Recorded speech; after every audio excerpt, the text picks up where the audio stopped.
यापूर्वी म्हणत होते एसटी कामगार संघटना लोकांना शब्द देतील पाळत नाही, त्यांना मान्यता जपायची आहे। म्हणजे ते गाणे झाले गेले विसरून जावे, पुढे पुढे चलावे, जीवन गाणे गातच राहावे। याच दापोलीच्या मैदानावरून सांगतोय, झालं एवढं बास झालं। याद राखा, जर याच्या पुढे माझ्या सैनिकांना जर काही त्रास झाला तर संदीप शिंदे गुणिले 100 केल्याशिवाय राहणार नाही। तिथे हिशोब मिटवावा लागेल। एवढ्या मोठ्या साधारणतः राज्य सरकारी कर्मचाऱ्याला 7वा वेतन लागू झाल्यानंतर जर एसटी कर्मचाऱ्यांना तातडीने केला नाही तर संप होईल।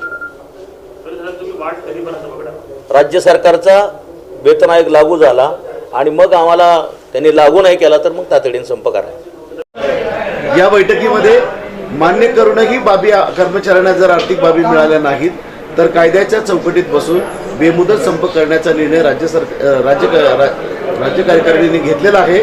करण्यासाठी एका स्वच्छ विचार